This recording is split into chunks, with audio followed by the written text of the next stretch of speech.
we need to talk about these little gremlins right here.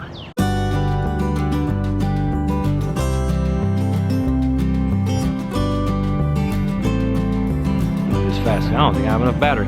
What's up, my people? Welcome back to the channel. Garrett with Father's Lion Studio here. I hope you're having a great day. It's a little foggy, it's a little misty. We're standing under a tree, so hopefully we don't get dripped on. But it's a great day. Actually, it's so great a day, there is a wren box on our patio right over there. And the mommy wren, at least I'm assuming it's the mommy wren because the bird hadn't changed, keeps coming back and forth to feed a bunch of little babies that are in there. It's super cool. It's the second hatching of the year. If all 4 of them make it, that'll be 9 new wren birds just in our backyard alone. Super cool stuff. So yeah, it's a great day, man. It's a really, really great day. Not a whole lot different going on in the studio. Making art, connecting with new people. There is a possible location that's going to house my artwork, some of my watercolor work, and I'm working with the general manager there. And as soon as that happens, I'll let you know. It's super cool stuff, man. New things happening all the time, and I love it. But today's a short episode. There's a whole lot going on in my teacher world, so I don't have a lot of time to ramble. So we're going to jump right into it, and today we're going to talk about the philosophical part of a 2-part video series that I want to talk about when it comes to these little gremlins right here. We need to talk about cell phones, because it is my firm belief that these jokers went from useful tools to I don't even know the phrase I want to use because some of it feels a little too extreme. They went from useful tools to plagues upon the human soul. And it doesn't have to be that way. Like, these things can be useful tools. You'll notice, those of you that have known me long enough, that this is not a flip dumb phone like it used to be. And that is because 2 things were happening simultaneously that I needed to change, and I'm going to talk about that more in the practical video that I'm going to do next week. So this week I just want to talk about a little bit of the philosophical side of why we should take back the power from our cell phones, and next week I'm going to talk about some practical things that you can do to make these things the useful tools they were meant to be, and no longer the slave drivers that they are now, because these things are trying to run our world. It sounds a little bit like Terminator 2. It's not a bad movie. Anyways, here's the deal with cell phones. And you know, I noticed this more than anything in my high school kids. Like, these things are buzzing and blinging and flashing and hollering and craving our attention 24 hours a day, 7 days a week. And it's exhausting.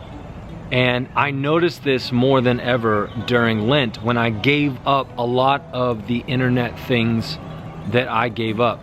And when I attempted to put this thing back in its rightful place. Now, I don't have internet on my cell phone. I don't have YouTube or Instagram. I don't have anything on my phone other than, you know, a few useful tools. And still, even with all the safeguards that I put in place on this stupid thing, I'm not supposed to say stupid. My children are going to get on to me for that. But even with all the safeguards that I put on this thing, I still find myself driven to reach for this to make this feel better. And it's a little frustrating, because I really want to be able to handle my internal world, good and bad, without reaching for an electronic device to give me the slow drip of internal morphine to make me feel better. That's what these things have become for a lot of us. They've become a slow drip of dopamine in the mind, so that we can, instead of dealing with our internal struggle, can reach for a thing to distract us and not process the junk that's going on. That's why we have so many difficult, I should say it differently, that's why we have so many mental struggles. Is because, one, we don't know how to handle the stress with which we're being put under. Some of it good, some of it very not good. Oh, it's a hummingbird. And instead of learning how to handle the stress, instead of doing the self-care protocol things that we know are good for us, we reach for this thing. We reach for this thing, and we get on Instagram, and we get on Facebook, and we get on YouTube, and we get on TikTok, and we get on the Snap, and we get on all the things. And we attempt to distract ourselves so that we don't have to deal with what's going on in here. And that's the biggest problem. The biggest problem is that we leave this thing so close to us that it's perpetually available. And because it's perpetually available, we don't deal with the things that are in here until we've bottled them up to such a degree that they explode, and we act out in all kinds of different unhealthy, negative ways. And I'm as guilty of that as everybody. And what I'm learning in that struggle is I've got to make this thing as unhelpful as I can and unavailable as I can, so that I am in control of the phone is not in control of me. Because I'm tired of my phone being the thing I go to when I don't feel good. I'm tired of having a negative thought about myself and reaching for my cell phone to check and see if I've got a text message that might be encouraging. I'm tired of texting my friends hoping they'll text me something back so that I feel good about myself. I should be the one who is the biggest encourager of my soul than this stupid device. I did it again. My kids are really going to get on to me. But that's the simple version of what I want to say is we've got to take back life from these things and make these the useful tools that they're supposed to be. There's some great things on here. I love that I have access to podcasts from all over the world from people that are infinitely smarter than me. I love that I don't have to read paper maps. Blessed, that's a good thing. It's a great skill. But man, maps, super useful. I love that I can text my wife, I love you, whenever I want to. And I don't have to wait till the end of the day when I get home from work to tell my wife that I love her. I love that I can send my son an encouragement that he can read on his mother's phone, because he sure definitely will know.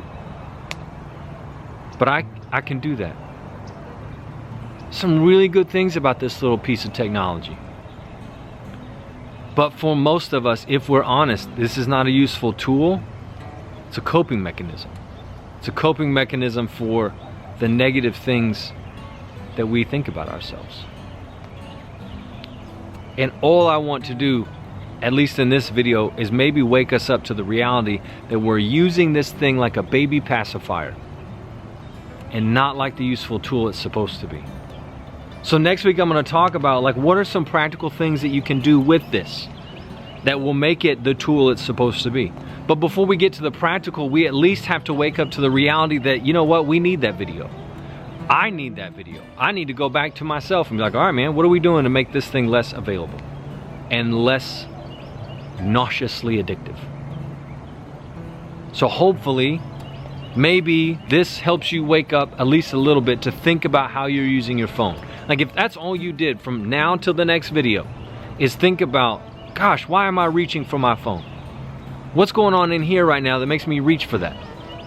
Why do I have to check every notification under the sun before I can feel good?